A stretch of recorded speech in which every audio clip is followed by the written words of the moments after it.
तो आधे घंटे कीर्तन होना है।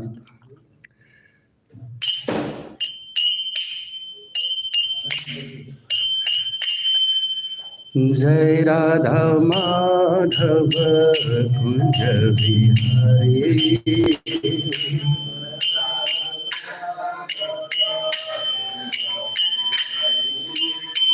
जय राधा माधव कुंज बिहारी,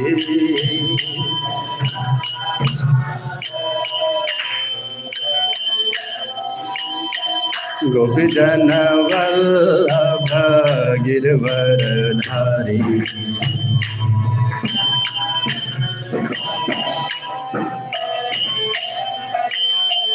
गोपी जन वल्लभ गिरवरधारी,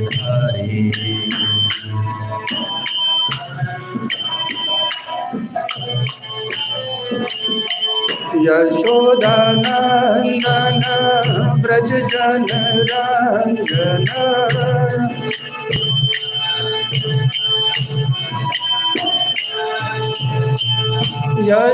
यशोदानंदन ब्रज जन रंजन,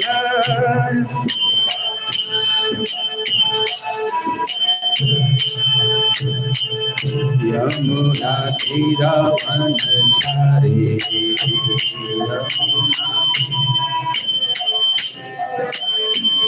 यमुना तीरावनचारी,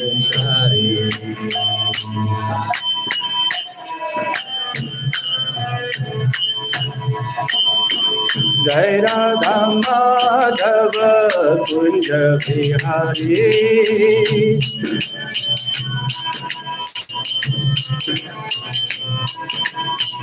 जय राधा माधव कुंज बिहारी,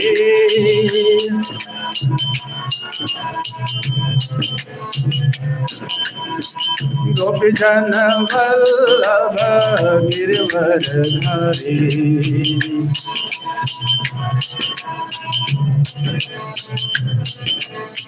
गोपी जन वल्लभ गिरवरधारी,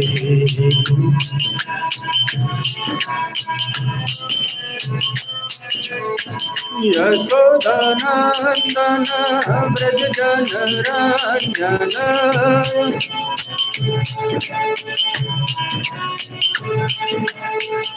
यशोदानंदन ब्रज जन रंजन,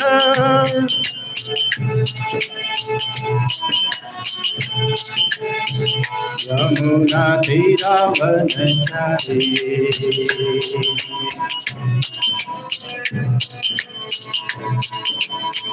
यमुना तीरावनचारी,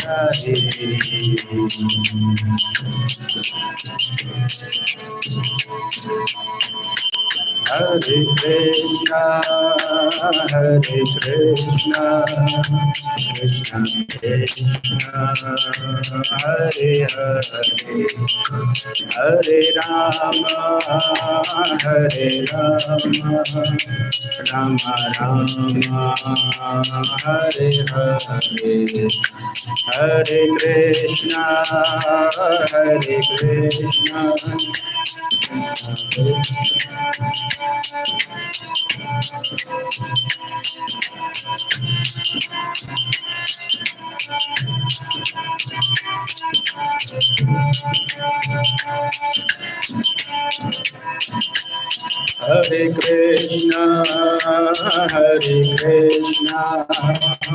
कृष्णा कृष्णा हरे हरे, हरे राम राम राम हरे हरे, हरे कृष्णा हरे कृष्णा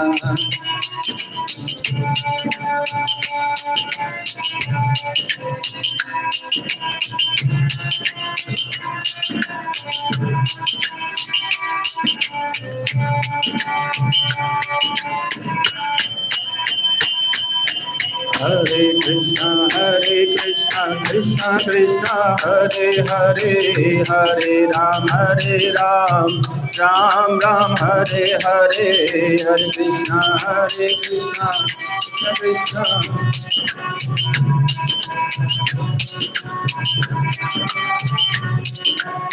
हरे कृष्णा कृष्णा कृष्णा हरे हरे, हरे राम राम राम हरे हरे।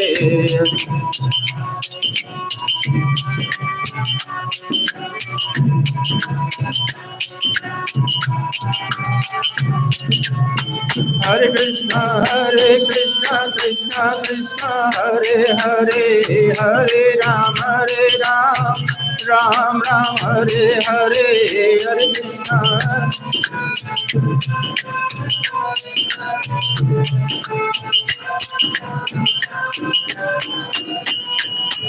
हरे कृष्णा हरे कृष्णा कृष्णा कृष्णा हरे हरे, हरे राम राम राम हरे हरे। हरे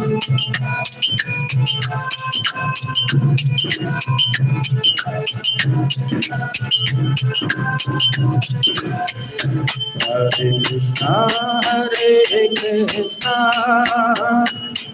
कृष्णा हरे हरे, हरे राम राम राम हरे हरे। हरे कृष्णा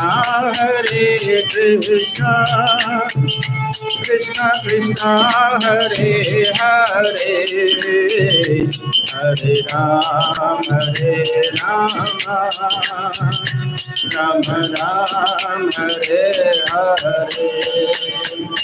जय गौर नटराज दयालिताय, गौर नटराज दयालिताय।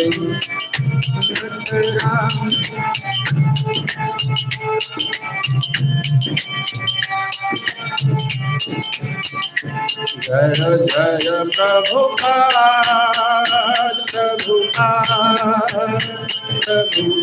जय श्रील प्रभुपाद जय।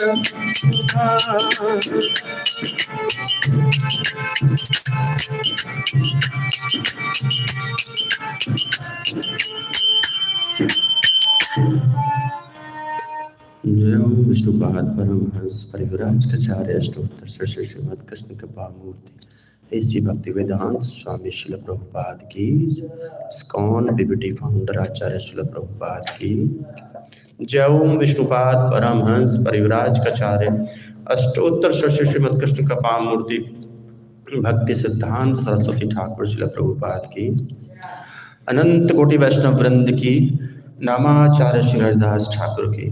प्रेम से कहो जय श्री कृष्ण चैतन्य प्रभु नित्यानंद श्वेत गदाधर शिवास आदि गौर भक्तवृंद की। संवेद भक्तवृंद की जय, संवेद भक्तवृंद की जय, संवेद भक्तवृंद की जय। श्री श्री गौर गुरु गौरांग की जय। ओम नमो भगवते वासुदेवाय।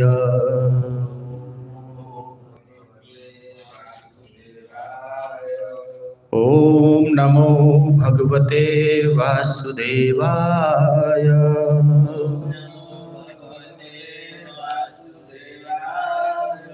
ओम नमो भगवते वासुदेवाय।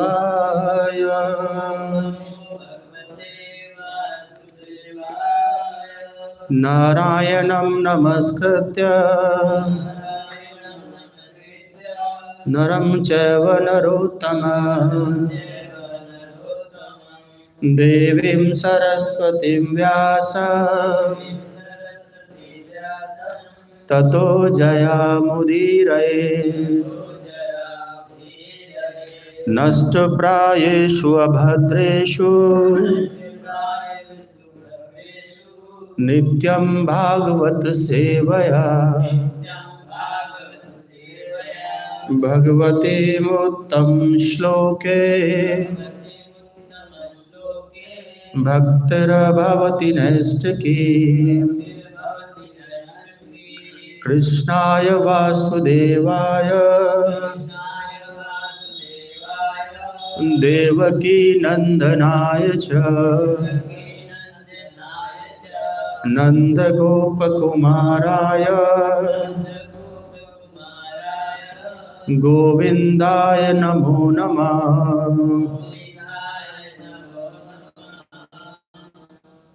हरे कृष्णा। तो बहुत बहुत स्वागत है आज की इस प्रातःकालीन कक्षा में। आज हम चर्चा कर रहे हैं पहले स्कंद के 19वें अध्याय का 30वां श्लोक। तो पहले श्लोक पढ़ेंगे, मेरे साथ दोहराइएगा। स संवत्सर महान महीयसा ब्रह्मर्षि राजर्षि देवर्षि संगे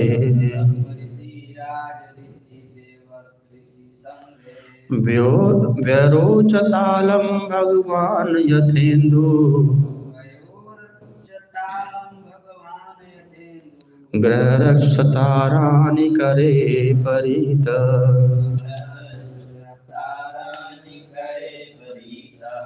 स संवृत्तस्त्र महान् महिषा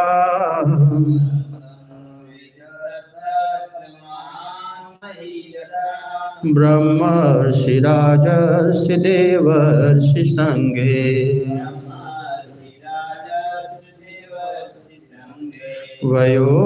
वैरोचतालं भगवान् यथेन्दु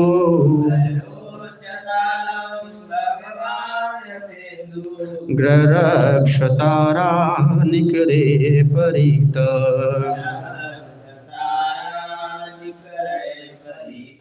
स संवृतस्त्र महान् महिषा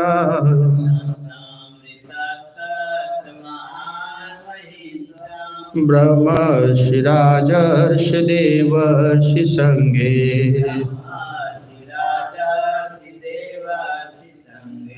व्यरोचतालं भगवान् यथेन्दु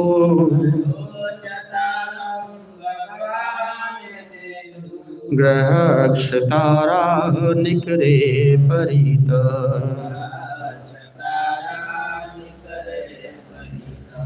जी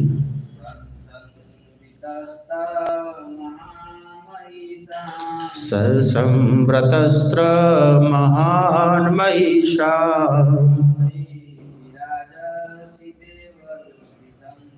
ब्रह्मर्षि राजर्षि देवर्षि संगे वैरोचतालं भगवान् यथेन्दु ग्रहरक्षताराणि करे परित।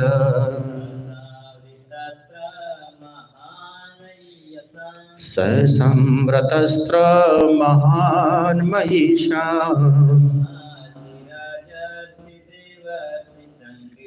ब्रह्मर्षि राजर्षि देवर्षि संगे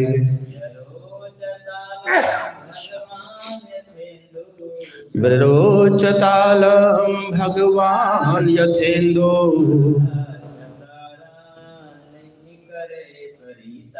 ग्रहरक्षताराणि करे परित। सप्तार्थ। स श्री सुखदेव गोस्वामी संवृत घिरे हुए तत्र वहाँ महान महान महिषाम सबसे महान से ब्राह्मणों के ऋषि राजऋषि राजाओं में साधु देवऋषि देवताओं में साधु संघे के समूह द्वारा गरोचत भली भांति योग्य अलम समर्थ भगवान शक्तिमान यथा जिस तरह इंदु चंद्रमा ग्रह लोक स्वर्गलोक तारा तारे निकरे समूह द्वारा परीत घिरे हुए अनुवाद अनुवाद श्रील प्रभुपाद के द्वारा श्रील प्रभुपाद की। तब सुखदेव गोस्वामी साधु मुनियों तथा देवताओं से इस तरह घिरे हुए थे जिस तरह चंद्रमा तारों, नक्षत्रों तथा अन्य आकाशीय पिंडों से घिरा रहता है। उनकी उपस्थिति अत्यंत भव्य थी और वे सबों द्वारा सम्मानित हुए। तात्पर्य, साधु पुरुषों की महासभा में ब्रह्मर्षि व्यासदेव, देवर्षि नारद और क्षत्रिय राजाओं के महान शासक परशुराम इत्यादि थे। इनमें से कुछ भगवान की शक्ति संपन्न अवतार थे। सुखदेव गोस्वामी न तो ब्रह्मर्षि थे, न राजर्षि और न देवर्षि, न ही वे नारद, व्यास या परशुराम के समान कोई अवतार थे। फिर भी उनका जो स्वागत किया गया वह उनसे बढ़कर था। इसका अर्थ यह हुआ कि संसार में भगवान की अपेक्षा भगवान के भक्त का अधिक सम्मान होता है। अतएव सुखदेव गोस्वामी जैसे भक्त की महत्ता को कभी कम करके नहीं आंकना चाहिए। ओम ज्ञानतिमिरान्धस्य ज्ञानाञ्जनशलाकया चक्षुरुन्मिलितं येन तस्मै श्रीगुरवे नमः। श्रीचैतन्यमनोभीष्टं स्थापितं येन भूतले स्वयं रूप कदा मह्यं ददाति स्वपदान्तिकं। वन्देऽहं श्रीगुरून् श्रीयुतपदकमलं श्रीगुरून् वैष्णवांश श्रीरूपं साग्रजातं सगण रघुनाथान्वितं तं सजीवं साद्वैतं सावधूतं परिजनसहितं कृष्ण चैतन्य देवं श्रीराधा कृष्ण पादान् सगण ललिता श्री विशाखान्वितांश।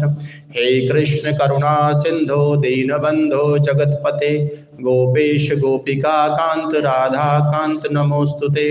तप्त कांचन गौरांगी राधे वृंदावनेश्वरी वृषभानुसुते देवी प्रणमामि हरिप्रिये। वाञ्छाकल्पतरुभ्यश्च कृपा सिन्धुरेव च पतितानां पावनेभ्यो वैष्णवेभ्यो नमो नमः। नमो विष्णुपादाय कृष्णप्रेष्ठाय भूतले श्रीमते भक्तिवेदांत स्वामिनीति नामिने। नमस्ते सारस्वती देवे गौरवाणी प्रचारणे निर्विशेष शून्यवादी पाश्चात्य देश तारणे। जय श्री कृष्ण चैतन्य प्रभु नित्यानंद श्री अद्वैत गदाधर श्रीवास आदि गौर भक्तवृंद। हरे कृष्णा कृष्ण कृष्ण हरे हरे, हरे राम राम राम हरे हरे। हरे कृष्णा। तो बहुत बहुत स्वागत है आज की इस प्रातःकालीन कक्षा में। आज हम चर्चा कर रहे हैं पहले स्कंद के 19वें अध्याय का 30वां श्लोक। और जैसे कि पिछले कई श्लोक से हम चर्चा कर रहे हैं कि सुखदेव गोस्वामी का प्राकट्य हो चुका है उस परिक्षेत्र में जहाँ पर महाराज परीक्षित अपने उस तपस्या के लिए बैठे हुए हैं जो उन्हें 7 दिन बाद श्राप मिला है मृत्यु को प्राप्त करने का। तो उस ध्यान में महाराज परीक्षित वहाँ पे इकट्ठे हैं और वहाँ पर बड़े बड़े महान ऋषि, ब्रह्म ऋषि, राज ऋषि, देवर्षि नारद स्वयं उपस्थित हैं। और ऐसे में जब सुखदेव गोस्वामी वहाँ प्रकट होते हैं तब उनका कैसे स्वागत किया जाता है, उनकी क्या महिमा है, क्या कैसे वो लग रहे हैं वहाँ पर और क्या उनका स्थान है, क्या विशेष स्थान उनको वहाँ दिया गया है, इसकी चर्चा पिछले कई श्लोक आज में चल रही है। आज भी उसी की कंटिन्यूटी अंतरता में हम पढ़ेंगे कि कैसे सुखदेव गोस्वामी वहाँ जब उपस्थित थे तो उनकी क्या स्थिति थी। तो जैसा कि शुरुआत में ही प्रभुपाद लिखते हैं अपने अनुवाद में कि तब सुखदेव गोस्वामी साधु मुनियों तथा देवताओं से इस तरह घिरे थे जिस तरह चंद्रमा तारों, नक्षत्रों तथा अन्य आकाशीय पिंडों से घिरा रहता है। देखिए बड़ा महत्वपूर्ण ये वाक्य है। ये महत्वपूर्ण इसलिए है क्योंकि सुखदेव गोस्वामी की तुलना एक चंद्रमा से की गई है। और जानते हैं चंद्रमा विशेष क्यों होता है? क्योंकि कितने ही नक्षत्र तारे आपको दिख रहे हों, अगर चंद्रमा नहीं होता आकाश में तो प्रकाश नहीं होता है। केवल चंद्रमा है जो प्रकाशमान करता है हमारे इस पूरे क्षेत्र को, और कितने ही तारे, असंख्य तारे हमको दिख रहे होते हैं, उनसे कोई ऐसा प्रकाश नहीं मिलता है। तो चंद्रमा की तरह प्रकाशवान अर्थात सुखदेव गोस्वामी की चर्चा यहाँ की जा रही है, जिनको चंद्रमा से तुलना की जा रही है कि वो इतना प्रकाश वहाँ देने वाले हैं या प्रकाश उत्पन्न कर रहे हैं कि बड़े बड़े ऋषि, महर्षि, ब्रह्म ऋषि के उपस्थिति के दौरान भी, उनकी उपस्थिति के समय भी उनको विशेष स्थान मिला है। और ये लिखते हैं कि उनकी इस उपस्थिति अत्यंत भव्य थी और वे सबों के द्वारा सम्मानित हुए।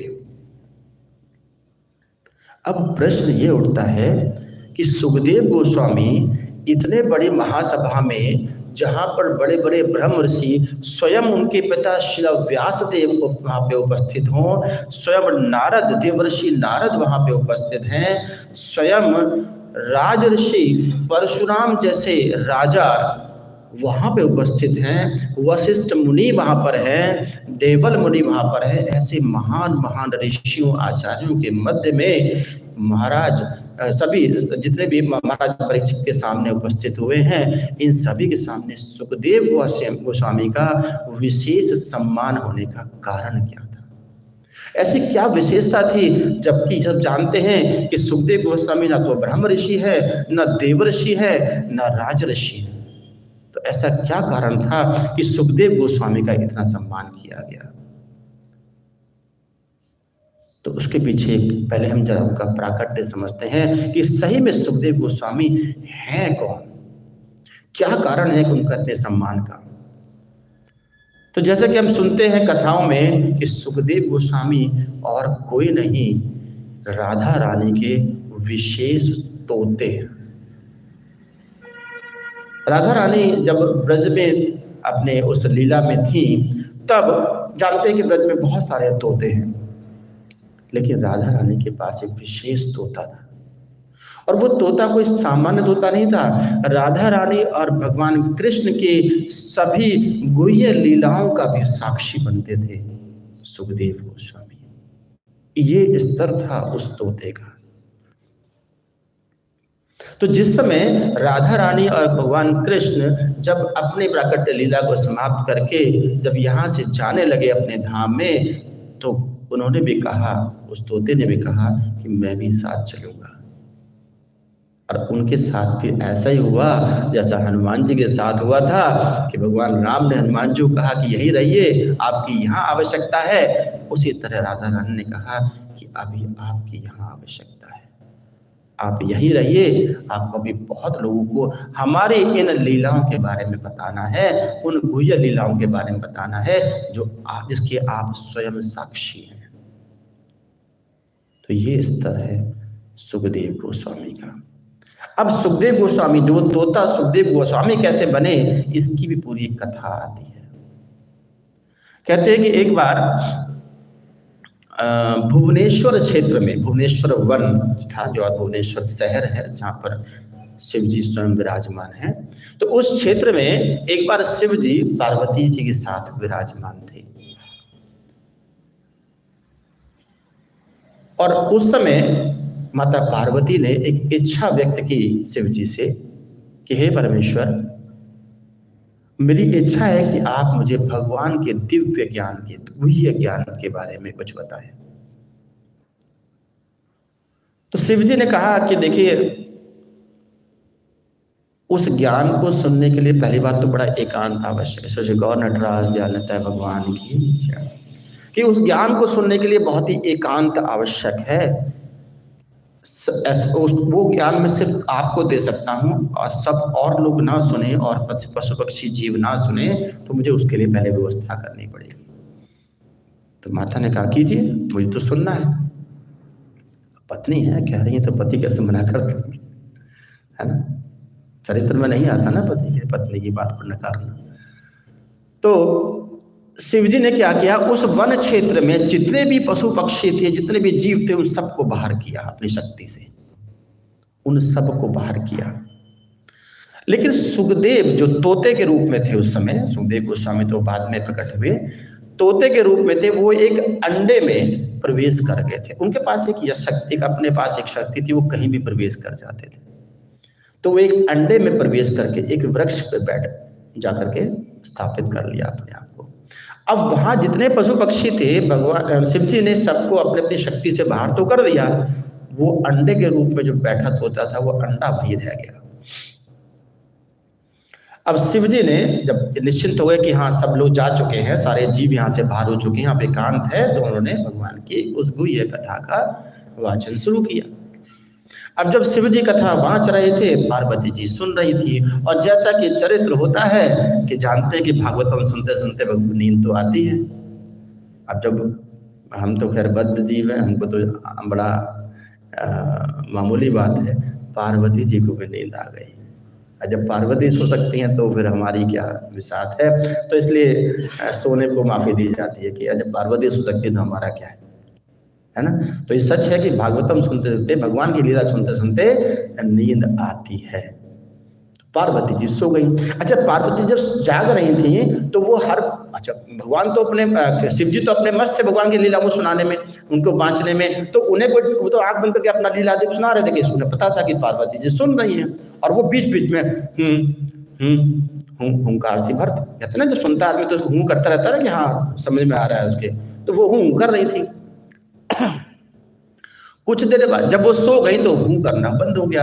अब जो तोते के रूप में बैठे हुए थे वो अंदर, उसके अंडे के अंदर, वो अंडे से जो है जो तोता बाहर आ गया। वो इसलिए बाहर आ गया कि उन्हें लगा कि कहीं ऐसा ना हो कि जैसे माता सो गई हैं और कहीं भगवान शिव जी डिस्टर्ब हो जाएंगे भगवान की लीला सुनाते सुनाते, तो कहीं क्रोधित ना हो जाए, तो उन्होंने हूं करना शुरू कर दिया। पार्वती की जगह पर, माता पार्वती की जगह पर तोता हूं करने लगा। अब कुछ देर तो जब शिव जी मगन थे लीला में तो उन्होंने ध्यान नहीं दिया। कुछ देर बाद उनका ध्यान गया, कुछ चेंज है वॉइस में, आवाज में कुछ चेंज है, हूं कुछ दूर से आ रही है। और देख पार्वती तो सो रही है, कथा सुनते थे, मैं किसे सुना रहा था, ये हूं कौन कर रहा है। वो देखा, ध्यान कर रहे, तोता ऊपर बैठा है। अब शिव जी को क्रोध आ गया, अच्छा मैंने सारे पक्षियों को बाहर कर दिया, ये कैसे यहाँ पर रह गया। अब शिव जी पीछे भाग पड़े तोते के।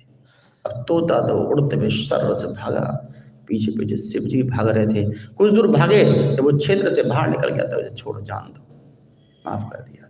लेकिन वो तोता उड़ते उड़ते, उसे तोते को लगा कि शायद शिव जी पीछे भाग रहे हैं। भागते भागते वो बद्रिका आश्रम पहुंच गया। तो बद्रिका आश्रम में श्री व्यासदेव उपस्थित थे और उनकी पत्नी।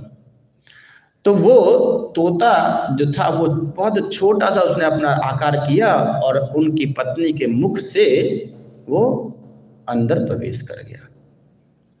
श्री व्यासदेव की पत्नी के मुख से उनके शरीर में प्रवेश कर गया और उनके गर्भ में जाकर के स्थापित कर लिया। कैसे श्री व्यासदेव तो त्रिकालदर्शी हैं, भगवान का स्वरूप है। तो श्री व्यासदेव समझ गए। अब श्री व्यासदेव प्रार्थना करते थे उनसे, भाई तोते बाहर आओ। नहीं आऊंगा। और ये कहते हैं कि सुखदेव गोस्वामी उस तोते के रूप में उनकी पत्नी के गर्भ में कोई 14 साल कहता है, कोई 16 साल तक रहे, बाहर ही आने को तैयार नहीं थे। अब चूंकि पत्नी के गर्भ में थे तो शिला व्यासदेव तो ये समझ रहे थे कि चलो ठीक है, जो भी बाहर आएगा उसको मैं पुत्र की तरह स्वीकार करूंगा, भगवान का आशीर्वाद लूंगा। लेकिन वो आने को तैयार नहीं बाहर। शिला व्यासदेव कहे, भाई आइए, बहुत टाइम हो गया ना, मैं क्यों नहीं आऊंगा। उसने कहा, मैं बाहर आऊंगा तो मुझे पता है मुझे माया पकड़ लेगी। माया से घबरा रहे थे। तो शिला व्यासदेव ने कहा, अरे भाई चिंता मत करो, मैं विशेष विष्णु से वरदान लेकर के आता हूं और आपको ये वरदान दे रहा हूं कि आपको माया टच नहीं करेगी, आपको माया परेशान नहीं करेगी। तो उन्होंने कहा ठीक है, अगर ऐसा है तो आप विष्णु जी से वरदान लेकर आइए और ये कहलवा के लाइए उनसे कि मुझे कोई भी ताप परेशान नहीं करेगा, अगर मैं बाहर आता हूं तो मुझे कोई ताप छुएगा नहीं। तो व्यासदेव ने वैसे ही किया। विष्णु जी के पास गए, उनसे उनके लिए वरदान लेकर आए और आके प्रार्थना की कि अब मैं वरदान ले आया हूँ, अब आप निश्चिंत रहिए, जब आप बाहर आएंगे तो आपको माया परेशान नहीं करेगी। तो बात मानते हुए कहते हैं कि वो बाहर आए, और जब बाहर आए तो बाहर आते ही विदिन सेकंड वहां से भाग पड़े। कहते हैं कि वो उन्होंने पूरा शरीर उस समय धारण कर लिया था, क्योंकि उनको एक विशेष पावर थी अपने शरीर को चेंज करने की। तो उन्होंने अपना शरीर जो है एक युवा में कंप्लीट कर, मतलब वो कोई ऐसे उसमें जन्म नहीं लिया, प्रकट नहीं हुए थे जैसे छोटा बच्चा होता है ना, एक दिन का 2 दिन का कुछ पल का, वैसा नहीं शरीर नहीं था। उन्होंने अपने आप को बड़े शरीर में परिवर्तित कर लिया था और वहां से भाग पड़े। अब भाग पड़े तो शिला व्यासदेव पीछे पीछे भाग रहे हैं। अब शिला व्यासदेव पीछे पीछे भाग रहे हैं, पुत्र पुत्र रुको, और वो भाग रहे, सुन ही नहीं रहे। तो क्या हम ये समझे कि क्या शिला व्यासदेव को आसक्ति हुई थी अपने पुत्र से कि पीछे भाग रहे थे? बिल्कुल नहीं, आसक्ति नहीं थे, क्योंकि शिला व्यासदेव जानते थे कि एक महान भक्त है और उस महान भक्त को संग पाने के लिए शिला व्यासदेव पीछे भाग रहे थे। कोई पुत्र का मोह नहीं था उनको, केवल ये मोह था कि मुझे एक महान वैष्णव, एक महान भक्त का संग प्राप्त हो, इसलिए वो उनको पकड़ने के लिए भाग रहे थे कि कहाँ जा रहे हो। लेकिन सुखदेव गोस्वामी विष्णु जी के वरदान के बावजूद इतने आश्वस्त नहीं थे कि मुझे माया नहीं पकड़ेगी। इस डर से वो भाग करके वन की तरफ जाना चाहते थे, जहाँ पे कोई आसपास ना हो। वो रहना नहीं चाहते थे किसी के आसपास, क्योंकि उन्हें चिंता थी कि कहीं मुझे कोई ताप ना पकड़ ले, कोई मुझे माया ना जकड़ ले, कहीं मैं किसी चीज में आसक्त ना हो जाऊं, क्योंकि वो आसक्ति नहीं चाहते थे। तो इसलिए भागे जा रहे हैं और शिला व्यासदेव पीछे जा रहे हैं। क्या जब शिला व्यासदेव के हाथ नहीं आए तो व्यासदेव ने कहा ठीक है, जैसी इच्छा, जैसी वैष्णव इच्छा। तो अल्टीमेटली सुखदेव गोस्वामी वहां पहुंच गए उस जंगल में, और वहां जाकर के बैठ गए। और कहते हैं कि जब महाराज परीक्षित उस स्थान पर पहुंचे जहां पर उनको तपस्या करनी थी अपनी, तब श्री सुखदेव गोस्वामी स्वयं वहां पर पहुंचे, और वो भी, उनका भी इच्छा यही थी कि महाराज परीक्षित को संग प्रदान करने की। लेकिन देखिए कि कितना सम्मान उनको मिला कि बड़े बड़े महर्षि राजर्षि उनको सम्मान कर रहे थे, क्योंकि वो जानते थे कि श्री सुखदेव गोस्वामी एक महान वैष्णव हैं। भले ब्रह्मर्षि ना हो, राजर्षि ना हो, लेकिन एक महान भक्त हैं। और इसको प्रभुपाद लिखते हैं अपने तात्पर्य में अंत में कि जानते हैं कि अर्थ यह है कि संसार में, देखिए वहां पर सभी लोग उपस्थित थे, वहां कुछ भगवान के अवतार भी उपस्थित थे। श्री व्यासदेव स्वयं भगवान के अवतार हैं, परशुराम जी उपस्थित थे, वो स्वयं भगवान के अवतार हैं। इसके बावजूद, इसके उपरांत भी सुखदेव गोस्वामी का सम्मान होना, और देखिए क्या व्यवस्था थी कि सुखदेव गोस्वामी को, उनको विशेष आसन प्रदान किया गया, और सामने कौन बैठे थे? उनके सामने बैठे थे ब्रह्म ऋषि स्वयं शिला व्यासदेव, उनके पिता ऑडियंस में, पुत्र वक्ता। तो ये स्थिति क्यों थी? ये लिखते हैं प्रभुपाद कि ये कि संसार में ये सिद्ध होता है इस बात से कि भगवान की अपेक्षा भगवान के भक्त का अधिक सम्मान होता है। और ये ऐसा एक बार नहीं, एक घटना नहीं, ऐसी घटनाएं कई हम देख सकते हैं। इसमें भगवान ने स्वयं अपने भक्तों का सम्मान कराया। भगवान जब चैतन्य महाप्रभु के रूप में आए तो क्या नहीं कर सकते थे? क्या वो पाश्चात्य देश नहीं जा सकते थे? क्या वो प्रचार नहीं कर सकते जो श्रीला प्रभुपाद ने किया? लेकिन श्रीला प्रभुपाद को सम्मान दिलाने के लिए, अपने भक्त को सम्मान दिलाने के लिए भगवान ने वो सब किया, और कहा, स्वयं कहा कि मेरा एक पार्षद आएगा। तो भगवान हमेशा ऐसा करते हैं, भगवान अपने भक्तों का सम्मान करते हैं। और इसलिए कहते हैं कि जो कृष्ण से प्रेम करता है, अगर वो कृष्ण से सही में प्रेम करता है, तो इसका प्रमाण सिर्फ ये है कि उसे भक्तों से भी प्रेम होना चाहिए। जिसे भक्तों से प्रेम नहीं होता, उसको कृष्ण से कभी प्रेम नहीं हो सकता। अगर भक्तों से प्रेम नहीं है, भक्तों से वैमनस्य आपके मन में है, तो ये कृष्ण का प्रेम सिर्फ दिखावा है। कृष्ण से प्रेम हो ही नहीं सकता, क्योंकि भगवान स्वयं अपने से ऊपर भक्तों का सम्मान करते हैं, करवाते हैं, करते भी नहीं है, करवाते हैं लोगों से। ये प्रभुपाद लिखते हैं यहाँ पर, क्योंकि देखिए इतने बड़े बड़े राज ऋषि, महर्षि, ब्रह्म ऋषि के होते हुए भी एक बालक को, एक ऐसे व्यक्ति को जिसको ना तो ब्रह्म का ज्ञान, ब्रह्म ऋषि थे ना राज ऋषि थे, लेकिन उनको इतना ब्रह्म, अपने आप में आत्माराम थे। सुखदेव गोस्वामी आत्माराम थे, वो स्वयं में संतुष्ट थे, उन्हें किसी की आवश्यकता नहीं थी। वो स्तर था सुखदेव गोस्वामी का। लेकिन ऐसे आत्माराम होते हुए भी तब भी डरते थे माया से, उन्हें वो भी डर था, तभी तो भागे वहां से। तो जो आत्माराम होता है, कहता है वो अपने आप में संतुष्ट होता है, उसे किसी की आवश्यकता नहीं, किसी इंद्रिय की आवश्यकता नहीं होती अपने आप को आनंद रखने। वो ब्रह्म आनंद में होते हैं, और जो ब्रह्म आनंद में होता है वो सर्व सम्माननीय होता है। और यही कारण था उनके सम्मान का। बड़े बड़े महर्षियों ने उनका सम्मान क्यों किया, क्यों राजऋषि ने सम्मान किया, क्यों देवर्षि नारद ने सम्मान किया? क्योंकि जानते थे कि सुखदेव गोस्वामी बहुत बड़े भक्त हैं, और इस विशेष भक्त हैं राधा रानी के तोते, जिनका प्राकट्य श्री सुखदेव गोस्वामी के रूप में हुआ। ऐसे भक्त जो सारी गुह्य ज्ञान को रखते हैं, सारा गुह्य ज्ञान उनको पता है, उन सब लीलाओं का, जिन लीलाओं को हम समझ भी नहीं सकते, उनको लीलाओं को उन्होंने प्रकट रूप में देखा है। उन राधा रानी और कृष्ण, भगवान कृष्ण की लीलाओं को उन्होंने अपने सामने देखा है। ऐसे ज्ञान को रखने वाले व्यक्ति, ऐसे ज्ञान को रखने वाले श्रील सुखदेव गोस्वामी, जिनका सम्मान सारे बड़े बड़े ऋषि कर रहे हैं। और यही कारण है, कहते हैं प्रभुपाद, कि भगवान की अपेक्षा भक्त का अधिक सम्मान होता है। क्यों होता है? क्योंकि भक्त जो है वो कृष्ण से प्रेम करता है, भगवान से प्रेम करता है। और जब भगवान से हम प्रेम करते हैं तो भगवान हमारे लिए चिंता करते हैं, भगवान हमसे भी प्रेम करते हैं। और ये सच है, भगवान हमसे बहुत ज्यादा प्रेम करते हैं। हम कितना भी हम चाहे प्रेम करें ना करें, भगवान फिर भी हमसे प्रेम करते हैं, क्योंकि हम उनकी संतान हैं। और इस प्रेम को, उस सम्मान को दिलाने के लिए भगवान किसी भी स्तर तक जा सकते हैं। अपने भक्त राजा बलि को सम्मान दिलाने के लिए उनके द्वारपाल तक बन गए।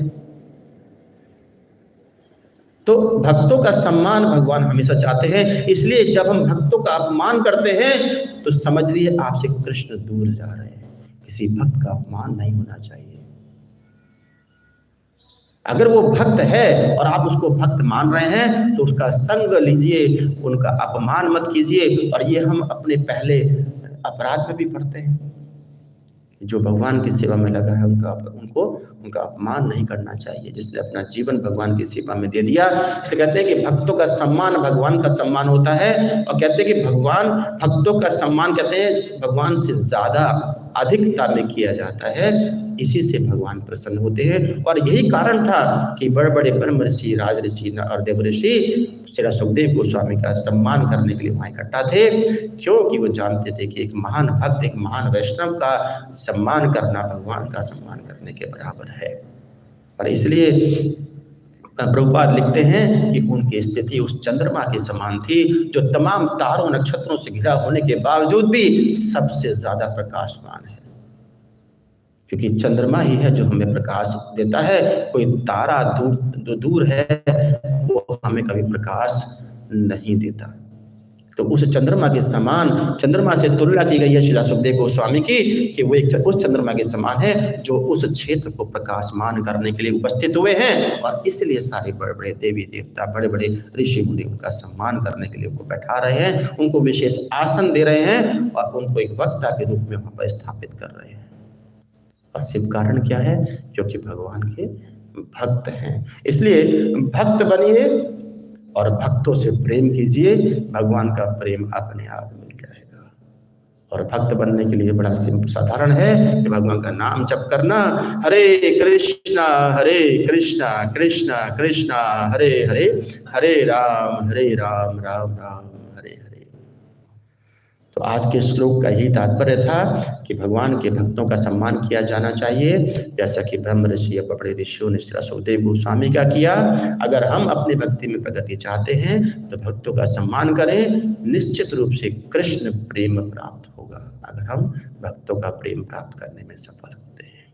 बहुत बहुत धन्यवाद आज की कक्षा में सम्मिलित होने के लिए। किसी का कोई प्रश्न हो तो जरूर पूछ सकते हैं।